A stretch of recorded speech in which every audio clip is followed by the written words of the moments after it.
Hello, this is Lindsey Verrill from Little Mazarn, and you are listening to Time to Connect.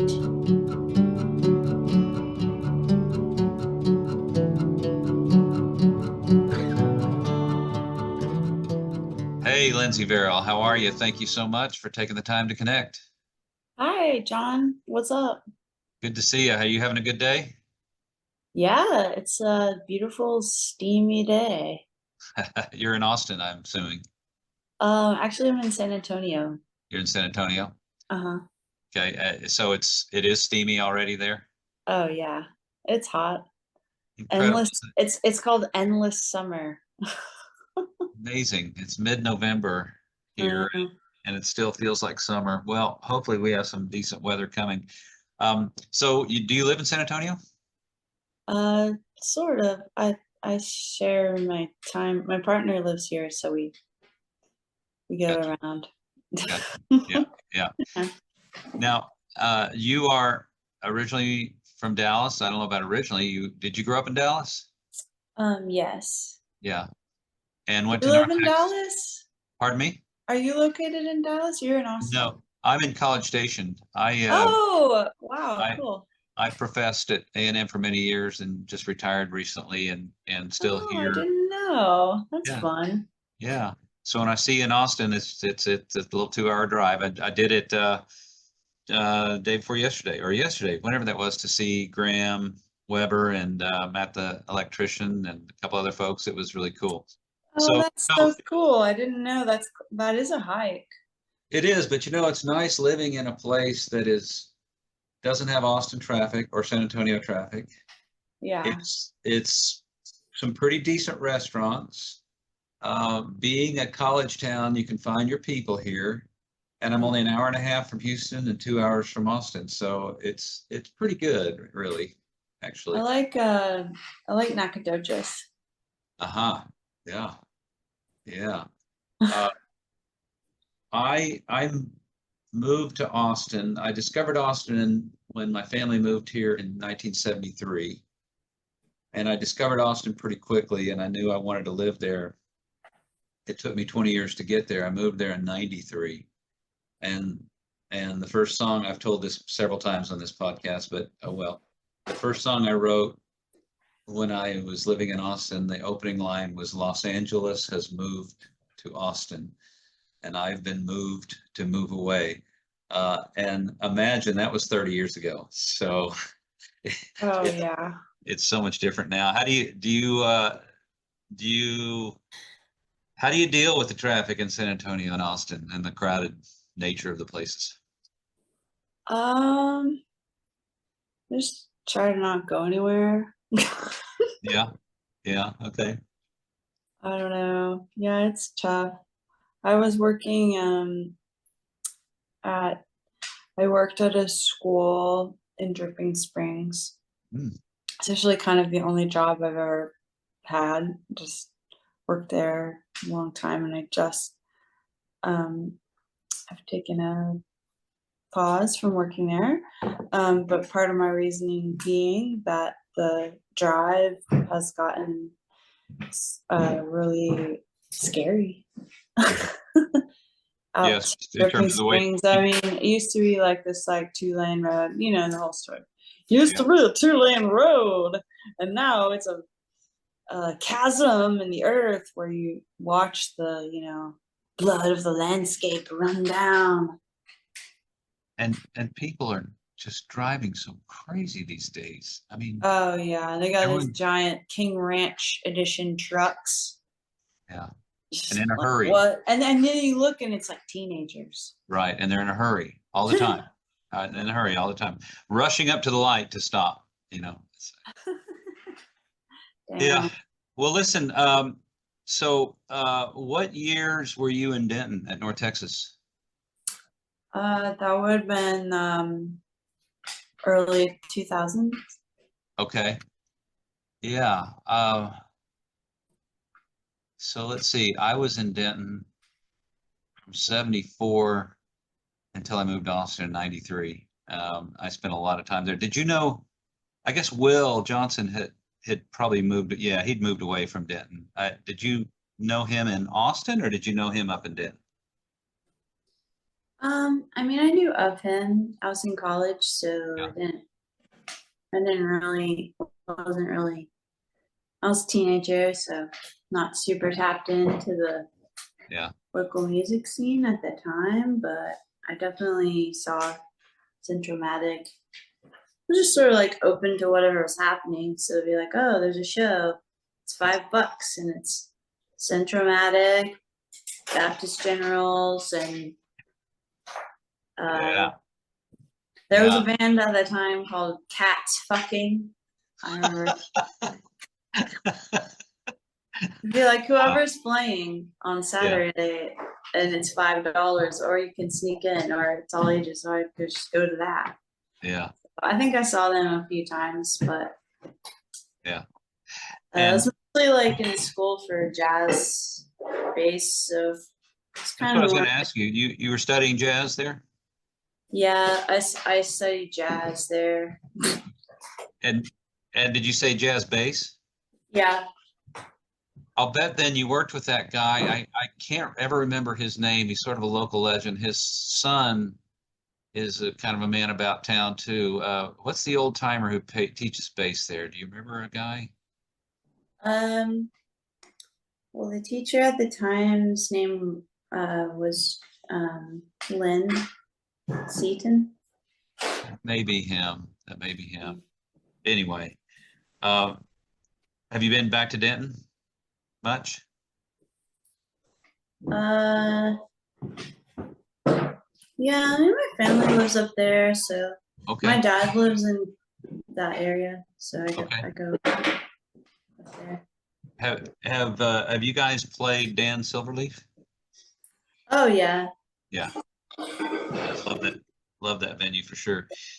So you were studying jazz, and how old were you when you started playing music in any kind of serious way?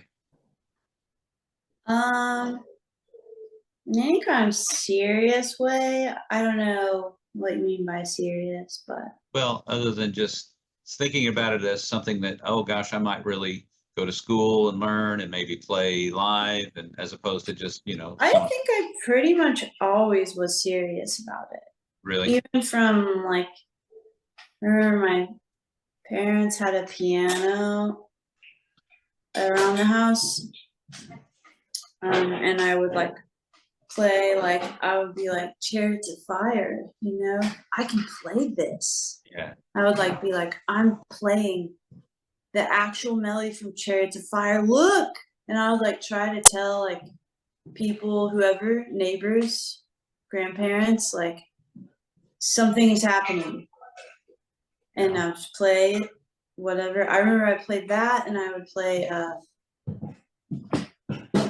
I figured out Pachelbel Canon on the piano with 2 parts, and I figured out, but it was the Canadian brass version, which is in B flat instead of D. So I would play it in B flat because it was from the radio, or from like I made a cassette off the radio. Anyways, Uh-huh. but I was serious about that. Yeah. How old were you? Serious. Ballpark, how old were you at that time? Like 8. Wow. Were parents and other people saying, we have a prodigy on our hands? No, they didn't. I No. don't think that they were. Okay. All right. What were you like as a kid? Oh, I don't know. I mean, it's hard to say. Okay. Siblings? Yeah, I have 3 siblings. Yeah. Well, let me just ask you this way. Did you have a happy childhood? Yeah. Okay. Good. Good. And you started Little Mazurn, and I'm not sure I say it right. Mazurn.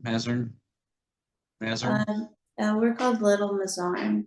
Mazarn, sorry. In 2015, is that right? You started with Jeff? Is that about right? Yes, Yeah. 2016, something Okay. like that. And from what I can tell, you have 2 full lengths and 2 EPs out under that name. Is that right? Yes. Yeah. Anything else in the works? Are you guys working on anything? Yes, we're about to release another Nice. full-length album and another EP, I guess. Okay. Another EP as well? I think so. We're not Okay. sure. We're not sure Okay. what it is. Okay. And will you have a record release thing in Austin? Oh, a show? Yeah. Probably. Okay. All right. I'll pay attention to see. Okay. Yeah, keep your eye. So I've seen you guys several times and always enjoy it. And I'm curious. I don't know if this is a fair question, but if you just met somebody on the street or whatever in a bar and someone said, "Oh, you play music. What kind of music do you play?" How do you describe what you do, Um, or do you? I guess I would say I'm a singer-songwriter. Yeah, yeah. That's sort of a nice catch-all. And then the follow-up is, "Oh, what kind of music?" Uh, yeah, I don't know. People sometimes ask that, and I'm Yeah, just like, well, I write songs, and yeah. I think I say that it's song-based music. Okay. It's like I'm writing kind of this poetry and setting Yeah, it to music, so yeah, yeah. it's I'm not super comfortable with that question either when people ask me that because I sometimes I'll just say Americana because I know that just a nice little way to make them go, oh, and in the conversation, so I don't have to explain much. But I have actually said a couple of times I basically consider myself more of a poet than a musician, and I put those poems to music. So I think that's fair. sure. Well, you have, according to your wiki, and I know that's got to be, up to date information there. You performed with a bunch of people and a really eclectic group, Caliphone, um, Patty Griffin, Will Johnson, of course, Possessed by Paul James, Charlie Sexton, the Weird Weeds, several others. Uh, who's someone you've never played with, but if you got a phone call today and said, "Hey, would you play on my next record?" That would excite you, that you would say, "Oh, hell yeah, I'm there." Wow. Um, maybe uh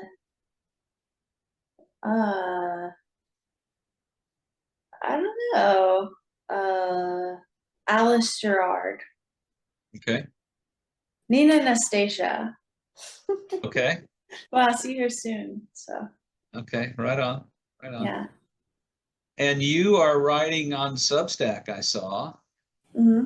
How often, at least weren't you posting daily on there for a while? Oh no. No. Okay. But that's cool. If people think that, keep it going. And uh, is it just why I've thought about I went ahead and got on Substack and I thought about it, but I haven't made the leap yet. Oh. What drove you to do that? Why write on Substack? You know, I had a blog on Tumblr for I was just talking about this morning. It's like I had a blog on Tumblr and then I kind of migrated it to Instagram and I was sort of like just cataloging my life and Mhm. staying in touch with people. And then Instagram kind of has become less, just not as fun Yeah.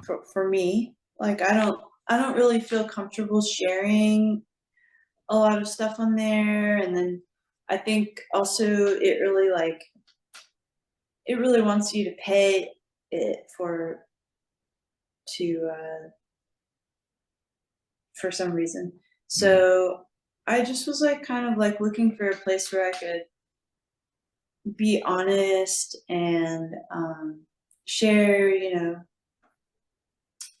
the things that I Yeah. enjoy sharing on the internet without feeling like I was competing or being predated upon or like oversharing to people who weren't interested.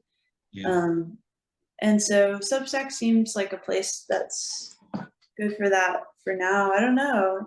I'm really not sure how it's gonna unfold, but I've always liked to kind of share on the internet, but it's been a little bit challenging finding a place where I feel comfortable doing that. So Yeah. Substack's just I'm it moves at like a pace that I feel good about. Like I don't really look at Instagram every day or think about things to post even like every week, and I feel like I sign into it and it's like Yeah. it just moves really fast. Yeah. And I like being like, oh, I wrote this Substack, this is what I'm up to, and people have time if they want to read it.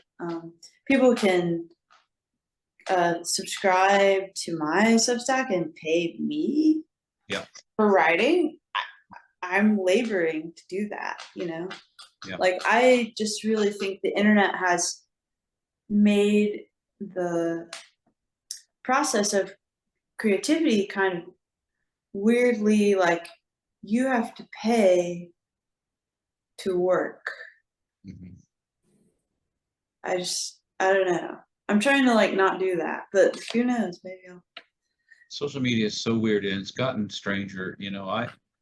I keep saying if I didn't have my music to promote, I think I'd get off of it. But how do you promote music? Like gigs and stuff. I mean, um, especially someone like me who's not, I'm not in a place like Austin and I'm not known. If I want anybody to come to my show, I've got to put it out on social media. It's my only way.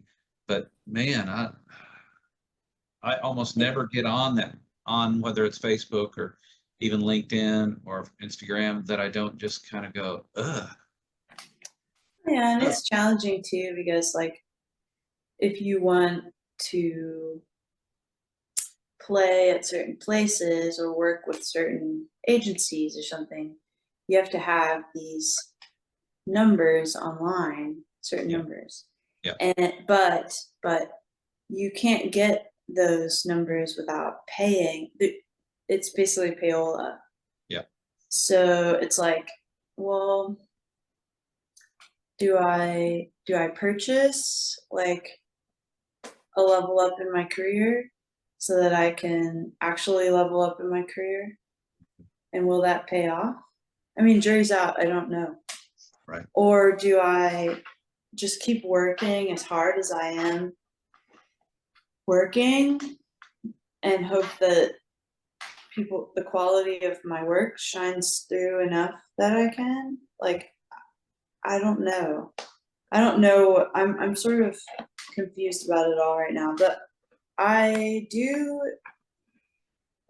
I mean, I feel like the Substack is for me. So Yeah, anybody that comes along on that journey, and that's how I used to feel about social media, right. but now I feel like, oh, it's not for me anymore. It's for this industry. Yeah, And I used to be very personal on there too, sharing stuff that I would never share now. It's just like so creepy to imagine. yeah, yeah. But I feel like I can kind of go there on Substack, and it's cool at the moment. Yeah, I'm glad you're on there. I pay attention to a couple people on there. I like to watch Patty Smith's videos that she uploads. Do you watch Oh those? yeah, wow. She's so good. Yeah, she's just like she's become like this cool grandmother or something. This wise elder kind of Oh figure yeah. among us. So I don't like to talk about politics on this podcast, and we could really go sideways, and let's not. But let me just ask the question this way: how are you dealing with the election results? Are you dealing with it? How upset are you, etc., without getting too deep into that hole? Um. Well, I mean, part of me is like, why didn't they just elect him in 2020 and then we would be like done with him and he would Mm, like. I'm a little bit like, oh, really extended this experience because like in the whole paradigm of Biden, he was like there looming, and like now he's back. Oh Yeah. my God. Do I think that we're living in a simulation and that America in name only is like a crumbling effigy? Yes. And do I find it scary? I do. And has it been scary for decades now? Yes. Don't look away, my people. That's what I'm here to say. Yeah. I feel like Trump's over there, like, yeah, look, everything can be great again. Don't worry, I'm gonna fix it. But it's like, I think he has very little to do with our problems as a country Right. at the Sure. moment. Yeah. And it's kind of fucked up that he's like peddling this lie that you could look away from climate change for even 1 second and be like, what? You could even think about anything else? I mean, I think that's like the thing that is most important. I don't think any presidents address the issues, basically. I don't think Biden did. I don't think Vice President Harris, and I don't think Trump. I think the president is the distraction that our entertainment and celebrity obsessed culture provides from like us facing the actual facts, which is like we are living in a crisis in this country, and we are creating crises around the world with our selfishness and our greed. We're engaged actively in genocide. And I just think the presidential election is a farce. And look at that. Look over here at that. Like, no, I would rather just continue on caring about the issues, the issues. It's all we Like can do. nobody's talking about it. It's all we can do is just find our people. And, I do So think, like I don't really care who the president is. I actually think presidents, like the concept, is a load of shit yeah, personally. it may be, I think it's run its course. It's probably not, Yeah. it's probably not even necessary anymore, is it? No. Yeah. Yeah. No, it's not. You know what, though? I, I want to find a silver lining. I think there's going to be some great art in the next 4 years. I think there's going to be some great music, probably angry, maybe some kind of almost new version of punk or something is going to happen. Just our culture is going to react to it. Our artists are going to react to it, and we might get some really great art out of the next 4 years. That's reaching for a silver lining, but I think it's true.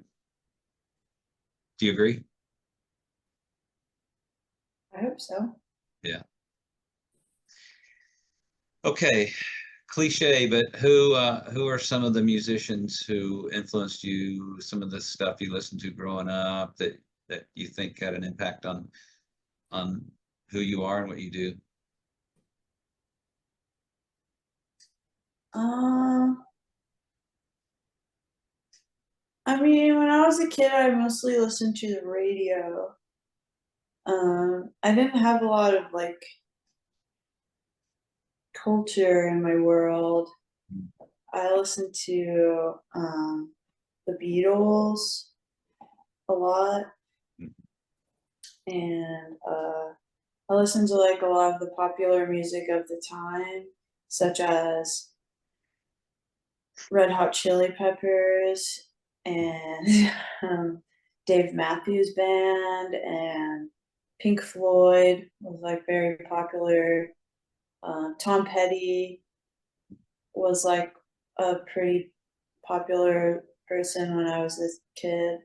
I feel like it was Wildflowers came out when I Yeah. was in like elementary school or something, and it just kind of cruised on the chart forever and ever, and then a greatest hits happened when I was in high school or something like that. I don't know. I remember listening to Tom Petty a lot. Mhm. Free Fallin'. Yeah. And then uh, there was a banjo around the house, and I remember like figuring out how to play Free Fallin' on the banjo because it's just Wow. like 1 4 5 4 1. You Mhm. can play it with bar chords, and I remember being like, "She's a good girl, Right. running around in the yard like she loves her mama," and I was like, "Look at me!" Yeah. Uh, and then I had this teacher at school who was like really into jazz, and he gave me a copy of the album Heavy Weather Uh-huh. by Weather Report. Yeah. And it was like a vinyl copy. I remember he was a really awesome teacher. I had a really awesome teacher in high school marching band. But he gave me this copy of Heavy Weather because I was like playing the bass, and he's like, "You got to check out this bass playing. It's gonna blow your mind." And I was like, "Oh." I got to learn about Jaco Pastorius, Yeah. and also I loved Paul Simon.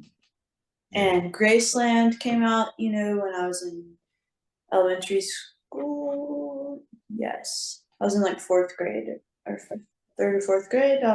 I got to I remember You Can Call Me Out. I remember seeing the video with Chevy Chase on Uh-huh. TV, just Yep. being like, how is this song so good? Just Yeah. like, this song is so good. Yeah. And it is, a great song. But yeah, and like, ah, yeah, I loved all that stuff. And I loved, um, I guess when I started at North Texas, I was like perfectly on track. I moved to the dorms and Napster hit the scene and was downloading just like Uh, yeah. bootlegs of Grateful Dead and Yeah. Pink Floyd, like playing just like crazy. I remember got lots of bootlegs of Jaco Pastorius playing like in Japan, and um, Did you ever get to see him? no, I mean he died like I think when I was a little Yeah. kid, I probably guess like that's way before I would have. yeah. I got to see him a bunch of times. Oh, really? It was incredible. Yeah, well, Wow. Where did I, you see him? I saw Weather Report 5 times, Whoa. and in the 70s and early 80s, and I guess 3 of those times was with Jocko. Cool. One was in Dallas. One was at Moody Coliseum. Is that what it's called in Dallas? Oh yeah, yeah. Yeah, At and that was an SMU. incredible show because it was Jocko's birthday, Whoa. and his father. This is Moody Coliseum. It's not like a little bar. His father walks out on stage with a birthday cake, singing him happy birthday. Oh my God. That was really cool. And then the whole band left, Shorter and Zavanol and those guys left the stage and left Jocko out there. And he did this like 8-minute crazy bass solo.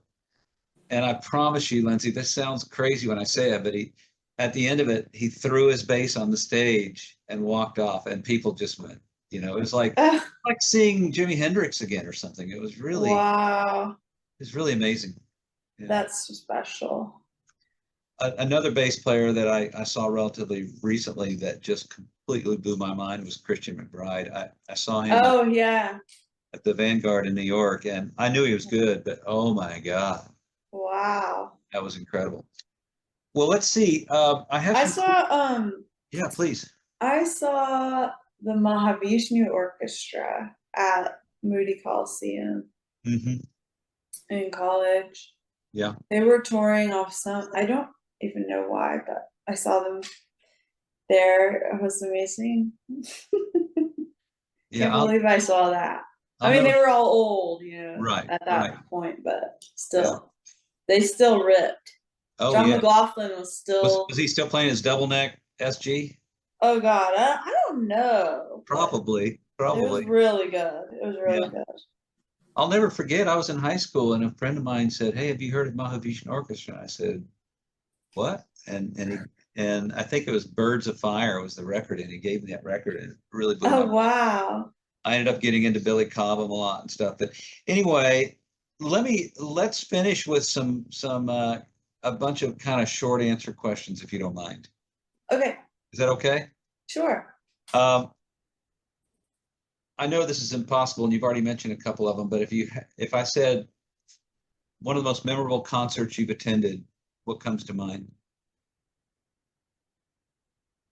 You know, in the pandemic in 2021, I saw Doug Kershaw and in San Antonio, and he came down and he played. It was kind of surreal because he's like 90 years old, Yeah, and he's old. it was the first live music I had seen since the pandemic. And it was at this bar, and it felt like this weird, like outside of time. Everyone was like masked, kind of, but then everyone took their masks off, and he wasn't wearing a mask. Anyway, it was like the first time I had been in a room. It felt kind of wrong, like we were all like, but the Mhm. music was so powerful, and we were so close. Everyone was so close, and I hadn't been in a room so close with other people in a year and a half, you know? So I was just like, and he was laying it all on the stage. I mean, it was like he was giving it everything and just like howling and running around and standing on stuff and being this total punk. Like, is he going to die like right now? Yeah. Like, will he fall down dead on the ground? It was like Wow. uh, a few years ago, but and he was telling stories and flirting, like sitting on people's laps in the front row, and it Wow. was just nuts. And I would Yeah, say that's maybe that memorable. was one of the best things I've ever seen. I think that qualifies as memorable. What comes to mind if I say one of the most memorable shows you've played?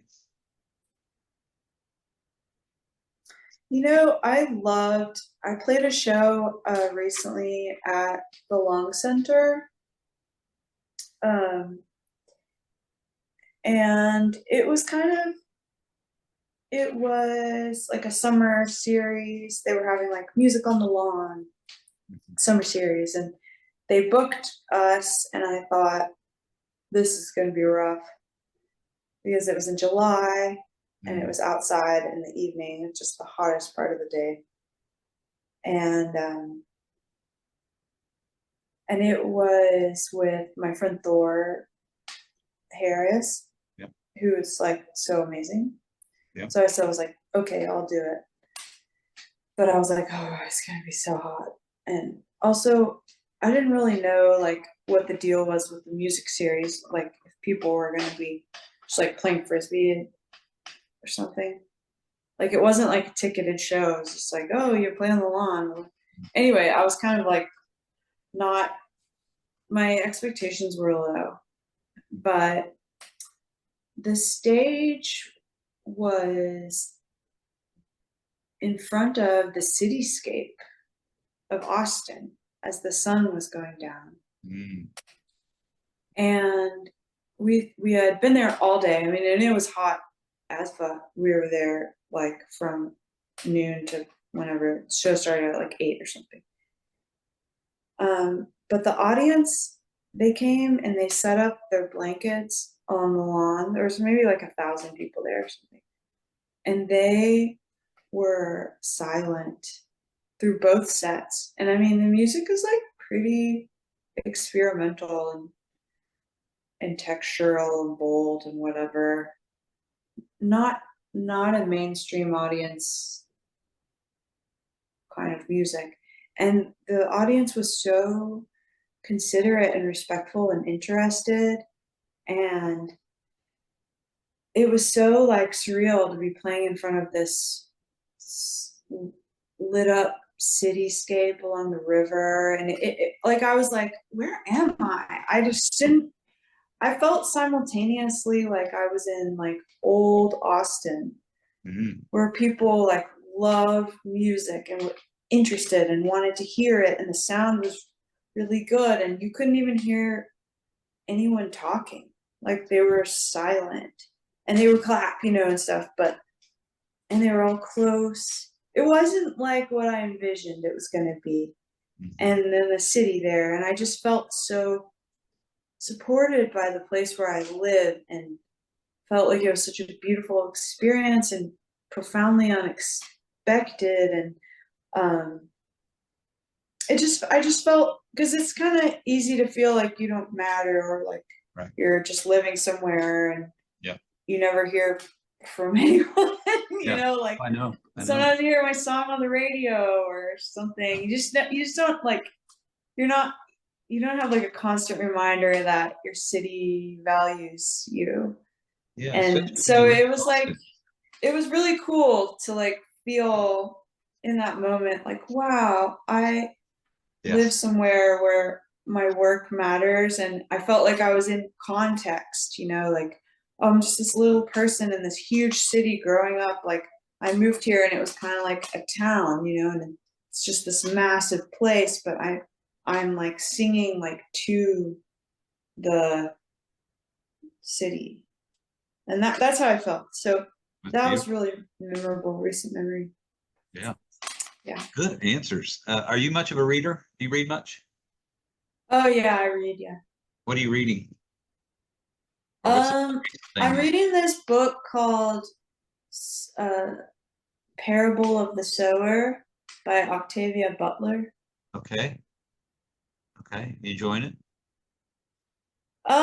It's hard to say if it's enjoyable, because it's like a dystopian sci-fi novel about a future that's set in 2025, and it's pretty real.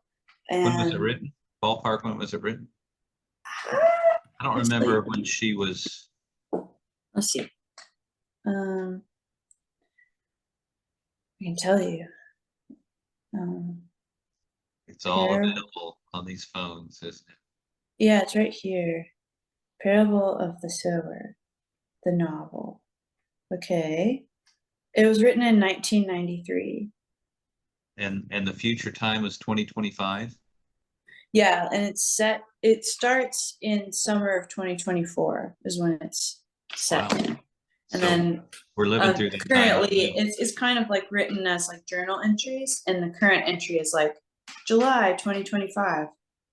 But it's just very prescient. Like, you just are like, oh, wow, this is, and the strongman president that's been elected, and the story is named President Donner.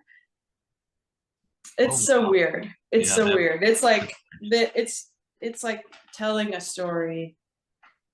A story yet to be written, but a story that's written. Kind of happening. So enjoying, I don't know, but I am paying attention. How about good? So many people are not paying attention. Actually, one of my recent songs I wrote, the opening line is "I have paid attention." And do you read much poetry? Have you read much poetry in your life? Is poetry something that, do you have poetry in your life? Yes.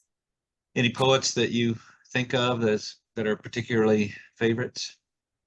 I have a local friend who's written a book called Town Crier, and her name is Sarah Mathis, and I just adore her work. Okay. I don't know if you saw this. I probably didn't, because I put it on Facebook.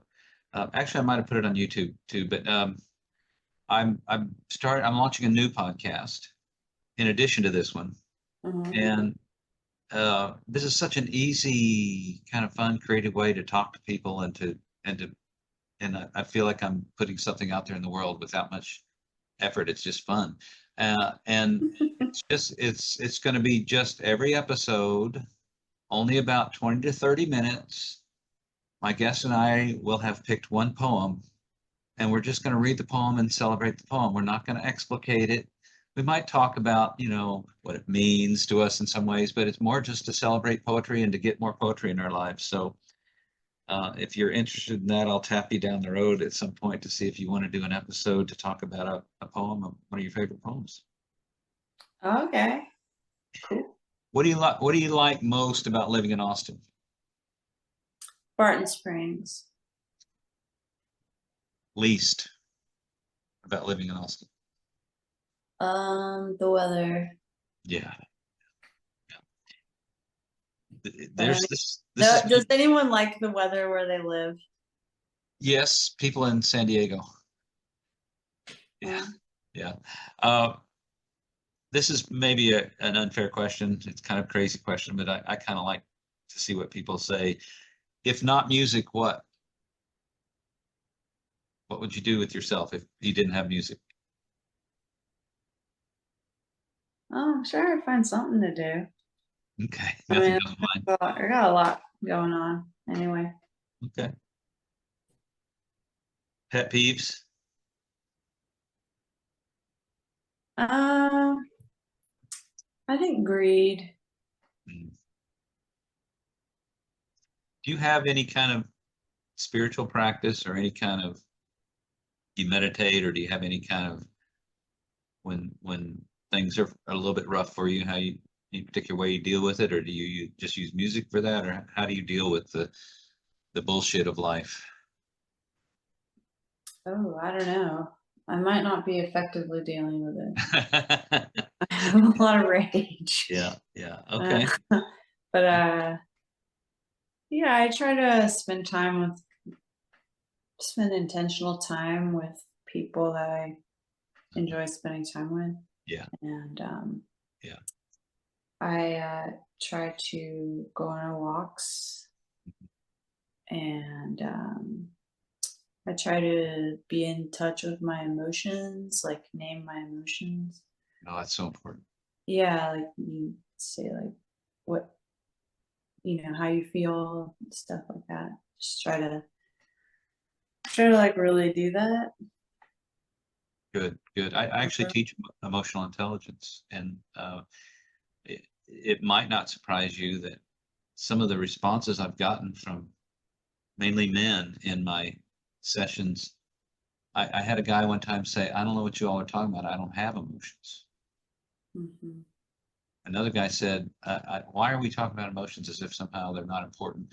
And one of the things I do teach is exactly what you said. Once I convince them that it's important, that one way for us to, I disabuse them of the notion that emotional intelligence means being more emotional. It doesn't mean spewing your emotions all over everybody, but being more literate, being more uh, having a better vocabulary to name those emotions allows us to understand them and regulate them. And so you totally nailed that. Oh yeah, for sure. Do you have any guilty pleasures? I can't imagine Lindsey Verrill has guilty pleasures, but maybe you do. And we'll see what that even means to you. Do you have any guilty pleasures? Like things that I feel bad about. Well, people will say things like, "Oh, I watch Shark Tank on TV" or something. That they're kind of like, I'm slightly embarrassed that I do that, but I do it. Oh, You like don't have things to you're share anything. embarrassed about. Yeah, you don't have to share it if you have something. I'm just curious. Uh, I'm really interested in cars. Are you? Yeah, I think about them all the time. Even though I feel like I hate to do it because I think you know I'm like, why do we have to have cars? And like it's so Uh, stupid.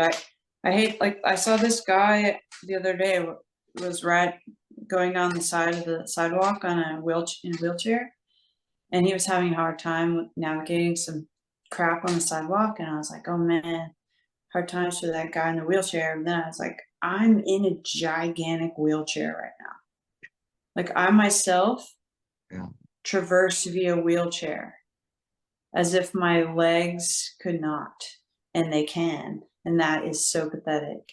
And I just am like, what the hell am I doing sitting in this car all the time? But then I think about like I fantasize about what cars I would own, and I have like these lists that I create of like my favorite kinds of cars and why. And then I have a car right now that I really like, but it's getting older, you know, so it's like what's my next car I'm gonna get? And I think about it like, oh, if it went this way, I would do this, or maybe I would get two, and I would have them, or you know, I get obsessed with certain ones. So You know, one of my questions is what might surprise people about you, but I think you just answered that question. That's very surprising. I never would have expected that from you, but thank you for sharing that. Okay, unless there's something else you want to, and we haven't hardly talked about your music at all, I will definitely put links in the show notes and encourage people to listen to your music and to go to your shows if they possibly can. I've always enjoyed, I'd say always as if I've been to a ton of them. I've been to two or three of your shows and always enjoyed them very much. You're fascinating. I really admire your creativity and your approach to songs. I love that version of that Springsteen song that you do, Dancing in the Dark. How did that come about? How did you decide to do that, cover that song? uh Dancing in the Dark. Oh, I think it just sort of, we were like joking around one day, and you could play it in this tuning that I was playing, and I was like, wouldn't it be crazy if we played that? Well, and then you also have a video on YouTube. I think it's in a church or something where you're Oh playing yeah, solo. yeah. That's so My badass. friend, my friend was like, we made it. We were on the set where we were creating the video for Vermont, our song Vermont, and he was like, let's make a little live video. And it was in this place called Texas Hall in Mejia, which I don't know. Do you know this place? I know. I know. So I know Mahia, sort it's of. pretty crazy. It's like this. It was a site of one of the colleges, maybe A&M. One of the first campuses of maybe A&M. I'm not sure, but Okay. it was a campus of one of the state colleges, Okay. but it was abandoned, and it's like this grand kind of hall, this like stone building in Mejia, but it's crumbling. Like the roof is gone, and or the roof is like falling apart, and the it's like 7 stories, and the floors are all Oh, wow. like. But one of my friends was like, "Oh, let's film a music video in there. It's so cool." So we went up there, and the building still has some parts of it are still intact, as if it, you know, I mean, they definitely look insane and scary and like kind of goth, but they're still there. Like I think we filmed that in the chapel. Wow. Um, but the craziest part of it is the attic, or the top level of the building is a library, and the last tenant was a theological seminary. So it's all Christian books, and they're all like very insane titles. This full of books, and it's like a belfry kind of like it. There's holes in the roof, and we were there and it was raining, so there's like rain falling through the roof. But it looks like a set from like Harry Potter or something like that. And even when we were there, actually one of the people that was operating the cameras fell through the floor.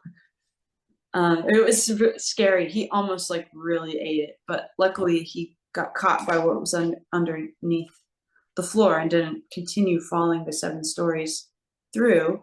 But it was dangerous, but it was amazing. And there was stuff like there was pianos that were like kind of slowly decomposing into the floor, and Wow. furniture, and yeah, books and weird. Did you Like take the photos? chapel was full of these like tattered flags depicting like scenes from the Bible, and there was owls in there. But if you want to, you can kind of see the space in the video for Vermont. You can see we filmed it in there, but we didn't really capture. There's a few scenes where you can really see it. Yeah, but it was cool. I'll find it and put a link up on the show notes for this interview. Did you take photos when you were there? Surely you did. Yeah, it was a long time ago. Uh-huh. I'm not an archival type of person, so Uh-huh. I'm like, Okay. it was my previous cell phone. I Gotcha. don't have that phone anymore. And is that place, if I went to Mahia today, do you know, is it still something that I could? Yeah, it's still there. I Oh, right on. think it's called Texas Hall. I mean, Okay. it might even be on Google Maps. Okay. I'll check it out. Hey, Lindsey, thank you so much for Sure. doing this. I really appreciate it. And like I said, I'll put some show notes, links in the show notes. If there's anything in particular you want me to point people towards, you can either say it now or send me a note and I'll put it in the links. Sure, like Substack or Yes. I have a website, www.littlemazarn.net. Yep. Um, That'll be in the show which notes. I keep fairly updated. Okay, good. And if anybody wants to see stuff. You've got a couple of shows coming up, I know. One, let's see, I know you're playing in Austin, but you're also playing, aren't you playing Galveston? Are you playing? Oh yeah, we'll be playing at the Old Quarter in Oh, January. so cool. Yes, I'm very excited. I'll definitely put you on the list, John. Oh, cool. If I'm in like. town, I would love to come see that. Absolutely, come say hey. Lindsey, thank you so much. Of course. I'll see you down the road. All right. Later. Bye-bye. Bye.